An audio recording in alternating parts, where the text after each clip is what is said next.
ela cometeu o erro que a maioria de nós cometemos. A mensagem do Evangelho foi proclamada naquela igreja, e em dado momento apareceram alguns religiosos judeus e começou a pregar para aquela igreja, caso eles não se convertessem de fato e de verdade ao judaísmo, a ponto de cumprir a lei, circuncisão e a própria lei, eles não seriam salvos.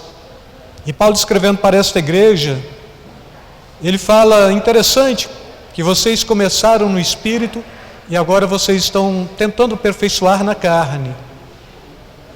E esta carta é justamente isto: prega a graça do Senhor. E depois Paulo combate o judaísmo dentro desta igreja, combate todo o ranço religioso do povo judeu, do judaísmo naquele contexto. E posteriormente, depois de combater isto, aqui no capítulo 5, no versículo 22 e 23, ele está mostrando qual é a condução verdadeira do cristão, do servo de Deus. E eu queria ler com vocês, mas eu queria ler um pouco antes também do versículo 20, para que a gente possa ter uma compreensão mais exata.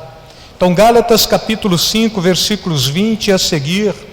O que eu quero trabalhar mesmo são os versículos 22 e 23, mas eu quero ler para vocês terem uma compreensão do que se tratava aqui, não é? As obras da carne e o fruto do Espírito, ou o fruto da carne e o fruto do Espírito. Mas aí no versículo 20, no versículo 18, para a gente começar, diz assim: mas se sois guiados pelo Espírito, não estáis sob a lei, ou debaixo da lei. Ora, as obras da carne são conhecidas e são prostituição, impureza, lascívia, idolatria, feitiçaria, inimizades, porfias, ciúmes, iras, discórdias, dissensões, facções, invejas, bebedices, glutonarias e coisas semelhantes a estas, a respeito das quais eu vos declaro, como já outrora vos preveni, que não herdarão o reino de Deus os que tais coisas praticam. Agora, para a igreja: mas o fruto do Espírito é amor, alegria, paz, longanimidade, benignidade, bondade, fidelidade, mansidão, domínio próprio. Contra estas coisas não há lei. Amém? Podem sentar, amados. E uma vez, quando estávamos ainda em tempo de pandemia, fazendo café com reflexão, ainda trabalhei este capítulo 5 num quadro de café com reflexão, bem dentro desta expectativa de interpretar Gálatas capítulo 5, versículos 22 e 23. E a primeira forma em que a gente interpreta esta referência bíblica está bem dentro: mas o fruto do Espírito é amor, fruto do Espírito é alegria, é paz, é paciência, benignidade, bondade, fidelidade, mansidão, domínio próprio. Contra estas coisas não há lei. Mas eu gostaria de fazer uma segunda e terceira interpretação desta referência bíblica, para vocês compreenderem com mais exatidão. Mas o fruto do Espírito é amor, que conduz à alegria, que conduz à paz, que conduz à paciência, que conduz à benignidade, que conduz à bondade, que conduz à fidelidade, que conduz à mansidão, que conduz ao domínio próprio. E uma outra terceira forma de interpretar esta mesma referência bíblica nos traz esta proposta: mas o fruto do Espírito é amor. O fruto do Espírito gera alegria, gera amor, gera alegria, gera paz. O fruto do Espírito gera paciência, o fruto do Espírito gera benignidade, o fruto do Espírito gera o amor, que gera bondade. O fruto do Espírito, pelo amor, gera fidelidade, o amor gera mansidão, o amor gera domínio próprio. Então, se a gente pega esta passagem aqui, Gálatas capítulo 5, versículos 22 e 23, a gente vai ter três formas diferentes de interpretar esta referência bíblica. Não é uma invenção, mas é isto que a gente pega nos originais. acerca deste assunto, acerca do amor, propondo que o amor, nesse contexto, ele é o carro-chefe que desenvolve todas as produtividades diante de Deus. E quando nós falamos de fato que amamos, irmãos, mas não temos em nós uma pauta que nos faz gerar frutos, e dentro desta proposta, alegria, amor, paz, paciência, benignidade, bondade, fidelidade, mansidão, domínio próprio, de fato nós não amamos. Se a gente propõe, olha, eu consigo ter domínio próprio, mas não consigo amar, não é bíblico. Eu consigo ter alegria, mas não consigo amar, não é bíblico. Eu consigo ter paz, mas não consigo amar, não é bíblico. Porque quando a gente pega esta referência bíblica que Paulo está escrevendo, Paulo escrevendo aos Gálatas, e a gente busca uma interpretação viável para ela, a gente vai pegar estas três pautas de interpretações e as três se coadunam. Então assim, o amor, ele é alguma coisa que gera alegria, que gera paz, que gera paciência, benignidade, bondade, fidelidade, mansidão, domínio próprio. Agora, que tipo de amor? O amor de Deus. Mas na vida de quem? Da igreja. Na minha vida. Na minha consciência. O amor de Cristo nos constrange. E todas as vezes que o amor de Cristo nos constrange, Ele nos leva a fazer algo por amor. E fazer algo por amor dentro do reino de Deus propõe dizer alegria, paz, paciência, benignidade, bondade, fidelidade, mansidão, domínio próprio. Contra estas coisas não há lei. A lei trabalhava com uma pauta diferente do amor, que não era dado pelo Espírito Santo, era dado por uma outras circunstâncias, mas a graça, ela surge, a graça, ela traz a dimensão do amor de Cristo, agora para os nossos corações, e quando compreendemos a dimensão do amor de Cristo em nossos corações, percebemos que já não andamos mais debaixo de uma lei, de costumes, de normas, de preceitos, de regras, mas andamos debaixo de uma pauta, o Espírito Santo que nos conduz e o Espírito Santo que nos faz gerar todas as possibilidades viáveis pelo amor. E a gente compreende isso, irmãos, dentro de aspectos interessantes, e uma das grandes propostas é que seja qual for a forma que interpretarmos esta passagem, sempre seremos levados à compreensão do amor como ponto mais alto da consciência cristã. Se eu afirmo, olha, eu sou cristão, praticamente eu estou afirmando na mesma vibe, ou na mesma dimensão, ou na mesma proposta, eu tenho um coração dilatado em amor.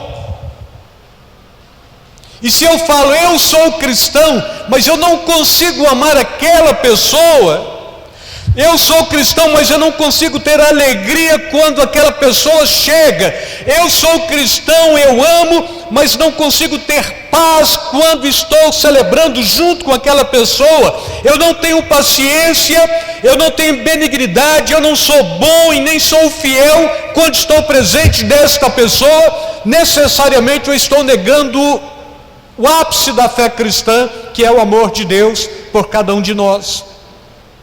A lei escraviza, a graça liberta. Em Cristo Jesus, fomos transportados de um reino para outro reino. E o ato de aqui estarmos, irmãos, demonstra esta capacidade. O Deus que me amou primeiro, o Deus que me ensinou a amar, o Deus que aplicou em mim, pelo Espírito Santo, a possibilidade do amor viável dentro destas características, e que me chama para uma realidade totalmente diferente do que a realidade estritamente religiosa. Seja o amor como principal dos frutos, seja o amor como condutor dos outros frutos, ou seja o amor como gerador dos demais frutos. Se não amarmos, não compreendemos nada do reino de Deus. E geralmente a gente fala, bom, eu consigo amar de longe. Não é amor. Porque o amor do reino de Deus é amor da comunidade.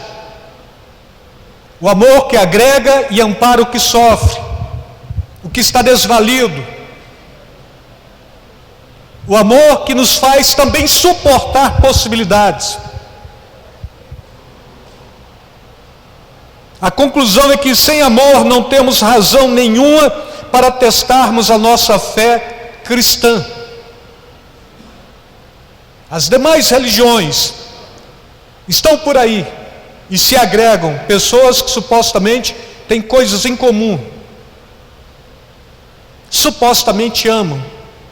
E o cristianismo sai na frente, porque supostamente amar dentro de qualquer outra pauta pressupõe que as pessoas devem andar como eu ando para conseguir estender a minha dimensão de amor para com ela. Dentro da fé cristã, você não tem que andar como eu ando, você tem que andar como você é. Agora, regenerado, transformado, santificado, compreendendo a outra pessoa na dimensão da fragilidade, mas das virtudes também, agregando, relacionando com ela, suportando e percebendo que se de fato o reino fosse meu, eu teria uma glebazinha de meia dúzia de pessoas que de fato eu amo e queria tê-las comigo e dispensaria os demais, mas o reino é de Deus. Então significa que se eu amo com o meu amor, vou desprezar pessoas, mas se eu amo segundo o fruto do Espírito Santo, então eu vou agregar pessoas. E quando agrego pessoas que são totalmente diferentes de mim, pensa diferente, tem ideais diferentes, padrão diferente, conduta diferente, postura diferente, classe econômica totalmente diferente também, mas sobretudo que nos une a capacidade de amar. E é este amor que gera tudo isso, que gera todas as possibilidades. A conclusão é que sem amor não temos razão nenhuma para falar, olha, eu sou cristão. E o mundo hoje já criou um padrão gospel de música e um padrão evangélico de proceder. E se a gente olha para o mundo, a gente cria uma postura totalmente idêntica do mundo. E a gente exclui pessoas dentro do evangelho e dentro do que é gospel. Por isso nós somos cristãos. Não somos gospels. E não somos evangélicos da nomenclatura secularizada. Mas estamos aqui porque fomos gerados pela palavra, amamos a palavra e amamos aqueles que a palavra gerou e regenerou. Significa dizer que eu amo o contraditório, porque qualquer um, no seu individualismo, é totalmente diferente do outro, de mim. E quando amo o contraditório, é porque esta pessoa consegue me amar também. E se eu amo, eu tenho que sentir alegria, tenho que sentir paz, tenho que ser paciente, benigno, tenho que ter bondade, tenho que ter fidelidade, tenho que ser manso e tenho que ter domínio próprio. E domínio próprio me faz ler, irmãos, uma mensagem de WhatsApp, compreendo, uma mensagem de WhatsApp como ela se traduz. Exemplo, vamos limpar a igreja, vamos, quem? Grupos, distintos e seletos, mas que vêm para limpar a igreja, função, limpar a igreja. Separa o povo, então esta é uma pauta boa, separou. Agora, tal dia grupo X limpa a igreja, tal dia grupo X, tal dia grupo Y. Perfeito, então vamos viver dentro disso, dentro desta pauta. Sabendo que quando eu não estou aqui, o outro já limpou a igreja para eu estar. Sabendo que quando não estou aqui, o outro está esforçando no meu lugar. Sabendo que quando a gente vive em comunhão e tem esta capacidade de se relacionar a ponto de se dividir para algo proveitoso, este dividir agrega, porque então eu sei, olha, estou descansando no trabalho do irmão e posteriormente ele vai descansar no meu, glória a Deus por isso, e a gente vai fazer isso celebrando e adorando e testificando as maravilhas de Deus e cantando. É bom. Eu só posso atestar quem eu sou quando sou provado na dimensão do amor. E quando dentro do amor não consigo ter inveja, não consigo ter ciúme, não consigo ter ira, nem facção, nem dissensão, nem calúnia, não olhando para ninguém para julgá-lo, mas olhando para alguém ou para todos, na dimensão da ótica de Deus, o Deus que ama com compaixão, com misericórdia, e que me ensina a amar com compaixão e com misericórdia, e que gera toda a expectativa do amor no meu coração, porque não vem de mim, vem de Deus. O meu amor é egoísta, o amor de Deus em mim, ele agrega, cria situações para abençoar. E aí, irmãos, quando estamos falando do amor de Deus, dentro desta capacidade de fruto do Espírito, não é? Ou dentro desta capacidade de gerar no Espírito estas possibilidades, compreendemos que amamos para o aperfeiçoamento. Não amamos porque é meramente um sentimento, e eu sinto e gosto e é nostálgico, mas amor aqui demanda sacrifício, demanda gratidão. O amor demanda compreensão.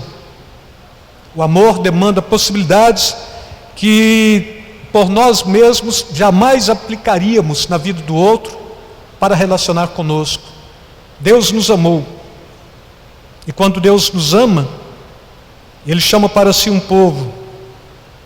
E este povo, do ponto de vista do que Paulo está escrevendo ainda à igreja de Efésios, ele está falando, querendo o aperfeiçoamento dos santos para toda boa obra do ministério, para a edificação do corpo de Cristo, até que todos cheguemos à unidade da fé e ao conhecimento do Filho de Deus, o homem perfeito, à medida da estatura completa de Cristo. Eu tenho que ter a mesma dimensão da estatura de Cristo. Eu só consigo isso olhando para o irmão, percebendo que ele está ombreando comigo, e nesse contexto, se ele está ombreando comigo, é porque estou tendo a capacidade de amá-lo. O amor aperfeiçoa a obra de Deus, o reino de Deus, a comunidade do povo santo. Caso a gente tenha a capacidade de amar, tudo flui, tudo é bom. Mais uma vez, o evangelho não fica cansado, pessoas não ficam desanimadas, nem entristecidas. O evangelho é suave, é gostoso, porque o evangelho traz a possibilidade do Deus que me amou. E todos nós descobrimos isso, irmãos, porque por mais que compreendíamos o amor, sobretudo o amor perfeito, veio de Deus que nos alcançou, nos redimiu, nos traz uma garantia de vida eterna e uma possibilidade futura na glória de Deus. Então, se a gente vive isso, se a gente pratica isso, se a gente se aperfeiçoa nisso, a igreja é completa. Quando você ama, você tem fé. Quando você ama, o sobrenatural acontece o tempo todo na sua vida. Quando você ama, você não murmura, você não reclama, você não suspeita mal, você não blasfema. Quando a gente ama, a gente tem esta capacidade de ser conduzido por este amor que não é nosso, é de Deus nos nossos corações. O Deus que me amou, o Deus que se entregou, o Deus que cobra compromisso daqueles pelos quais compreenderam o sacrifício da cruz e que caminha na largura da face da terra.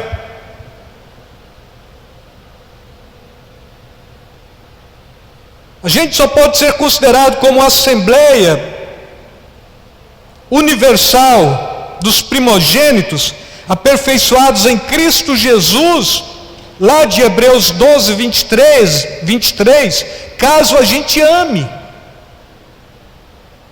Se eu amo, faço parte de uma assembleia de povo santo, aperfeiçoado, santificado. Se eu não amo, não faço parte desta gente. O mundo nos odeia, as trevas nos odeiam, demônios nos odeiam, Satanás nos odeia. Se nós não nos amalgamarmos em amor, e se nós nos odiarmos, Em nada seremos diferentes do mundo e das trevas. Queremos guerrear contra Satanás, mas queremos guerrear contra nós mesmos. Eu amo, mas não consigo amar o irmão porque ele é diferente de mim. É esta a beleza do Evangelho. É que você não é igual ao outro. Não tem alienação mental, psicológica. Somos diferentes. E todos impactados e alcançados pelo sacrifício e pelo amor de Jesus. Os desigrejados, irmãos, só não congregam por não suportar a comunhão que o amor oferece. Os desviados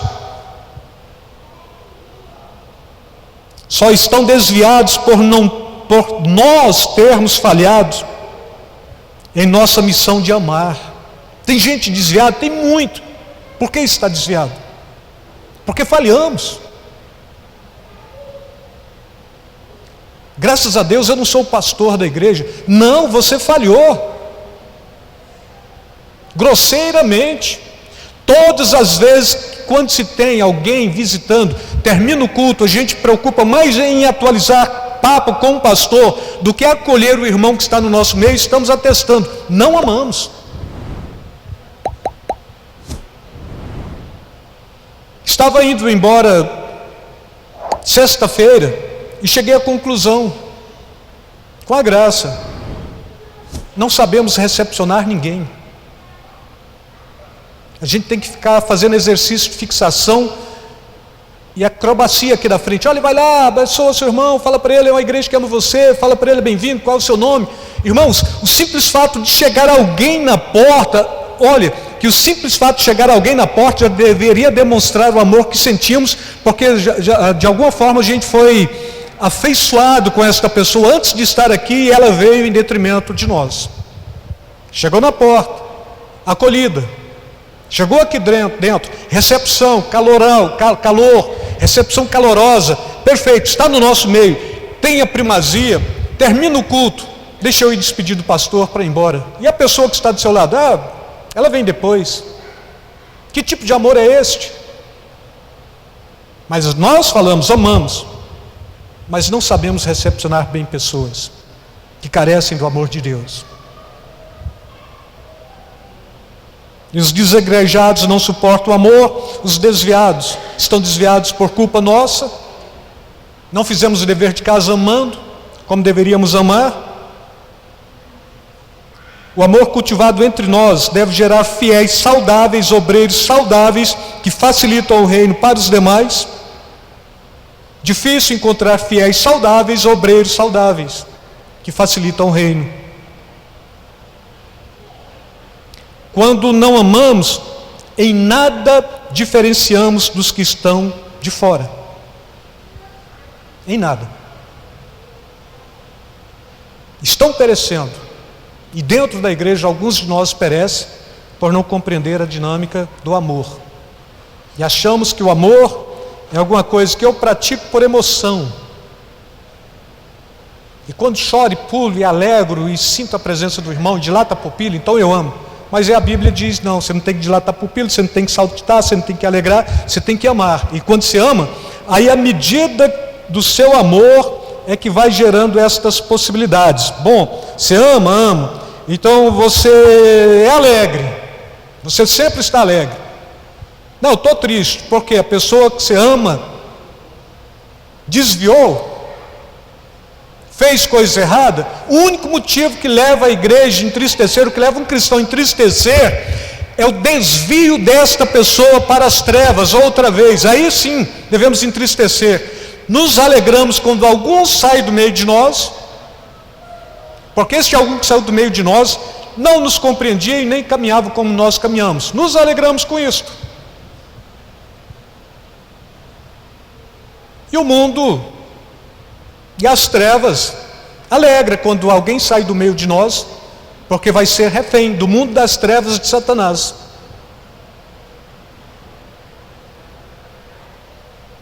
E se de fato amamos, alegramos. E se de fato alegramos, temos paz. Se de fato alegramos, amamos, somos pacientes, somos benignos, somos bons. Crente não pode ser venenoso, ele é do bem, ele é benigno, ele não é maligno, é do bem, é bom. O mundo tem que olhar para você e sentir você como um fruto apetecível. Olha para você e percebe, olha, eu quero saber porque ele é diferente. E se chegar em você para descobrir como você é diferente, não é porque você é religioso, é porque Deus te amou e agora você aprendeu a amar com o amor de Deus. É só isso. E quando a gente aprende a amar com o amor de Deus, aí você é do bem, você é bom, você não é venenoso, você não é tóxico, você é fiel, você é manso e você tem domínio próprio. Domínio próprio, irmãos, significa guardar a língua dentro da boca, morder a língua e falar aquilo que edifica somente. E que não edifica, guarda para você mesmo. Descarga mental. Joga fora aquilo que não edifica. Eu sou sem filtro, então passa a ter filtro. Porque primeiro a gente pensa, e depois a gente ouve, e depois a gente projeta na mente, e depois a gente fala. Então compreenda, você tem 2 ouvidos, você tem um cérebro que tem o lado esquerdo e direito, para depois você ter uma boca só para falar. Então tem que ter zelo, tem que ter prudência. Você não pode difamar, você não pode matar o irmão com a sua língua. Você tem domínio próprio. Domínio próprio é você conter a chama de uma floresta. É o que Tiago está falando. É você conter uma naus ou um barco de ir para os rochedos, mas você governa bem. Isso é domínio próprio. Facções são criadas o tempo todo como forma de se fortalecer contra as facções. Você olha para o Rio de Janeiro, 2 facções. Está em todo o Brasil. Você olha para Manaus, para o norte do país, Pará, Manaus, Amapá, Rondônia, Roraima. Aí você vai pegar uma outra facção. Eles pegaram as 2 facções do Rio de Janeiro e de São Paulo, puseram elas mais ferrenhas e criou uma terceira facção para rivalizar essas outras 2. E todas as vezes que se cria uma facção é para ter mais poder e para fortalecerem umas contra as outras. E dentro da igreja tem facção.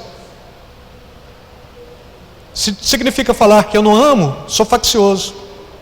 E um crente faccioso, ele é pior do que comando vermelho. Ele é pior do que o PCC. Ele é pior do que os favelados da Maré, de onde veio o Fernandinho Beiramar. É o homem mais truculento, é a mulher mais truculenta. É o cristão, a cristã, facciosa. A igreja não é e nem pode ser facciosa, mas a igreja deve ser a expressão máxima da comunhão de Deus para com os homens. O reino de Deus é de comunhão. E onde a gente presencia isso? Dentro da igreja. É quando a gente celebra juntos, é quando a gente pega o café ágape como pretexto de no último domingo estarmos juntos, para comermos juntos, para nos estreitarmos cada vez mais, para ter uma comunhão mais profunda, mais dinâmica. Porque quando eu comungo bem com você, as trevas não interferem na minha vida. Quando eu não comungo bem com você, as trevas interferem na minha vida. Amém?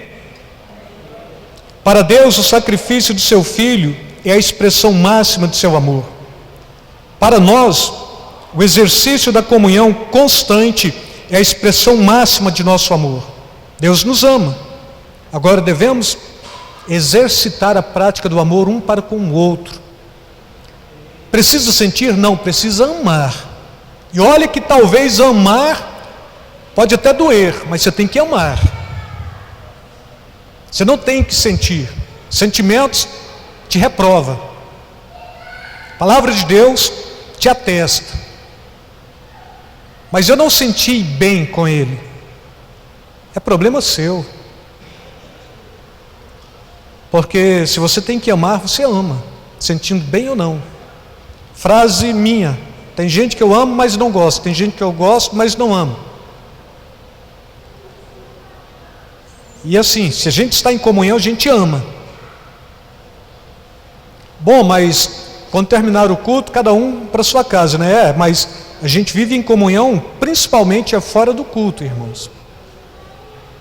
A gente está sentando uma semana para culto de celebração de família, uma semana para culto de libertação, que está sendo de ensino, de escatologia, quinzenalmente para culto de jovens nos lares, para não ser pesado para a igreja, nem ficar muito burocrático. Então significa que aqui é muito fácil amar, aqui é agora. Então 5, 10, 11, 12 pessoas, 20, 23, 24 pessoas, é facílimo amar. Terminou aqui, cada um vai para sua casa. Não, aí você chega em casa, você vai lembrar os que estavam aqui, os que não estavam aqui, os que carecem de você. Você vai orar, você vai interceder, você vai clamar, se possível você vai visitar. Você não vai falar mal, você não vai falar de você vai falar de Deus. E você vai expressar alegria, paz, paciência, benignidade, bondade, fidelidade, mansidão, domínio próprio para com esta pessoa. Bom, mas é aqui na igreja. Não, irmãos. Aqui é fácil, porque eu falo, vocês ouvem. E tem toda uma liturgia. Olha, agora a gente canta, agora a gente colhe oferta, agora a gente fala, agora vocês ouvem, agora a gente ora. Bom, é fora de liturgia, no seu dia a dia, no seu momento, na sua casa, no sair da sua casa, para ir à casa do próximo, do irmão, para orar por ele, com ele, celebrar os mistérios de Deus, compreender a tragédia dele. Não é para nivelar com a sua, porque tem irmãos que a gente fala: olha, eu quero, cara, aconteceu algo terrível comigo, eu fiz isso e foi ruim. O irmão vai querer rivalizar: olha, comigo aconteceu pior. Não é isto. Se eu quero falar da minha tragédia, significa que a irmã Sandra tem que ser todo ouvido. Ela vai ouvir, ainda que a tragédia dela seja maior, ela está preocupada com a minha tragédia, ela vai orar por mim, ela vai se doar por mim, ela vai se entregar em detrimento do meu bem-estar. É isso que a Bíblia está falando como amor. Bom, um carro quase me atropelou. Bobo, é porque você não percebeu, um carro me atropelou. Irmão, mas eu estou com a dor de cabeça. Você está com dor de cabeça? Não, é porque você não sabe, mas eu estou com a dor de cabeça já tem uma semana e está doendo na coluna agora. Não, mas olha, eu tive um problema no ciático, eu não estou conseguindo andar. Quantos ciáticos a gente tem? 2, um de uma perna, outro do outro. Pois é, os meus 2 ciáticos estão doendo. Não é rivalizar, irmãos, é compreender. Chegou e trouxe algo para você, compreenda a necessidade de representar o reino em amor e deixar aquela pessoa sair dali alimentada, satisfeita. Bom, e aí? E quanto a mim, eu fico na minha tragédia?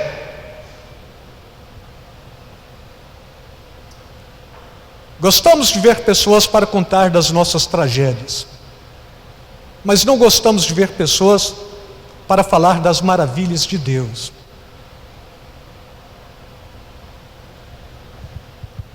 E não pode ser assim. A igreja primitiva, e aí Paulo está falando sobre isso também, quando se unia, então tinha salmos, tinha hinos, cânticos espirituais, oração, partia o pão, celebrava. Ninguém estava preocupado. Ora por mim, não precisava pedir oração, porque todos já estavam em plena comunhão, em plena intimidade profunda com Deus. Milagre acontecia.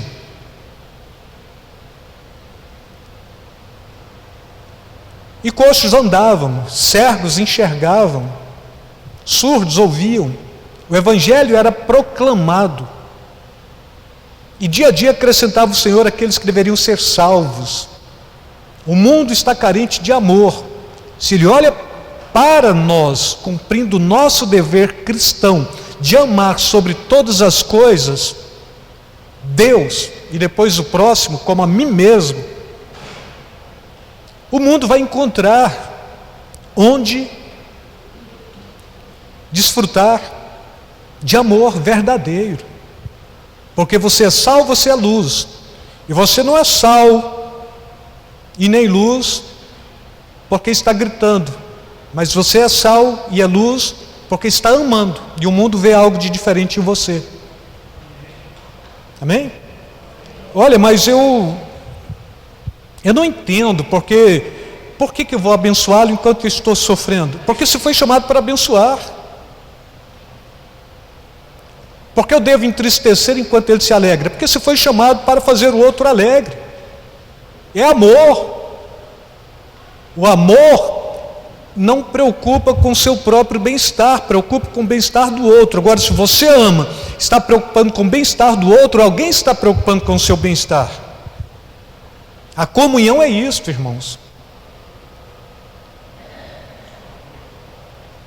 E aí, assim como não compreendemos o amor de Deus para com cada um de nós, assim também o Espírito Santo nos leva a amar sem compreender.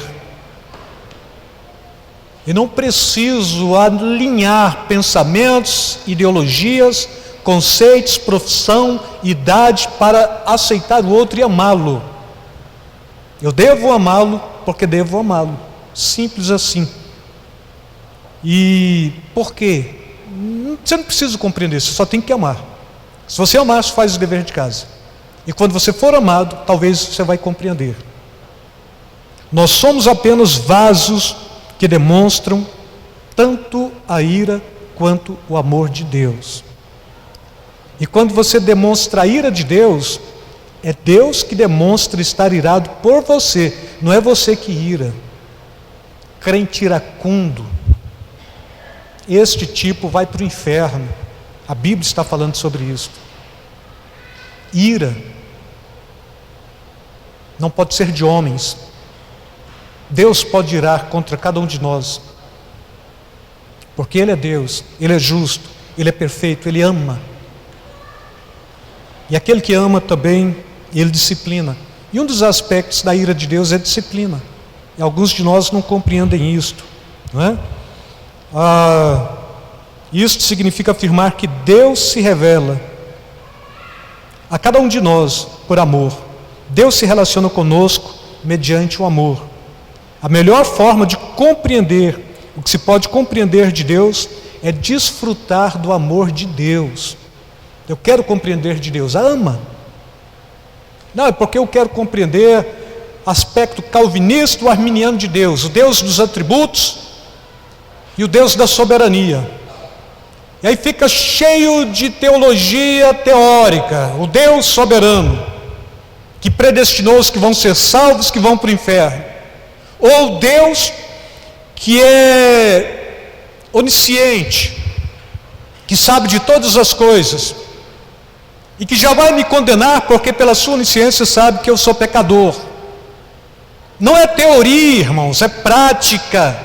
Viva o reino, desfrute do reino e contemple a glória de Deus. O amor de Deus está aí para você viver. Só fala de ira de Deus aqueles que não compreenderam o amor e daqueles que não estão dispostos a vivenciar este amor na comunidade dos santos.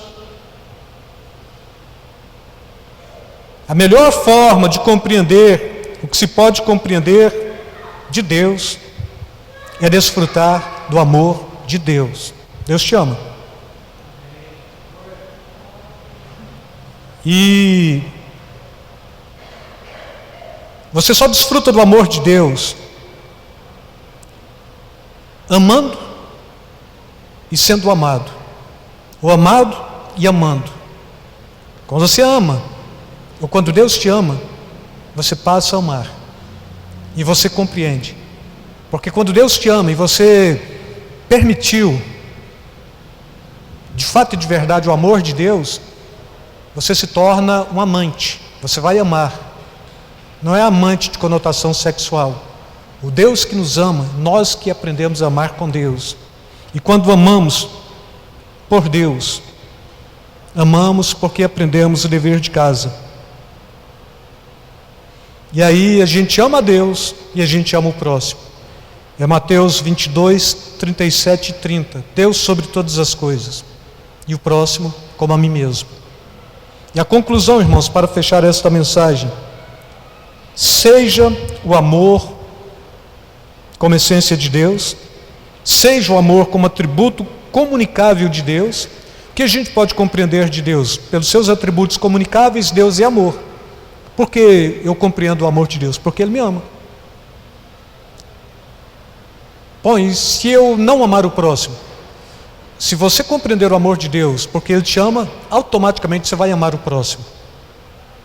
E aí você compreende bem o amor de Deus, não é? E seja o amor como fruto do Espírito Santo, exercitando cada um de nós, seja o amor como dom de Deus trabalhando por nós. A verdade é que sem amor não somos nada diante de Deus, mas corremos sério risco de sermos inúteis para o reino e úteis para Satanás e para homens maus. Vocês são úteis para quem? Amém? Utilidade do cristão: servir a Deus. E se de fato você está sendo útil, você ama, você acolhe, você assiste, você está junto o tempo todo. Caso não seja útil, perdeu, não tem razão, não tem por que estar aqui. Não, mas eu quero cumprir o compromisso para com a minha alma, quero amar a Deus. Tá, e aí se você ama a Deus, ame também o próximo. A Bíblia está falando isso. Se você não ama o próximo, a qual vê, como que você vai amar a Deus, o qual não viu? João está falando isso lá na frente. Então a melhor forma de compreender a necessidade de amar a Deus é amar o próximo. Amém?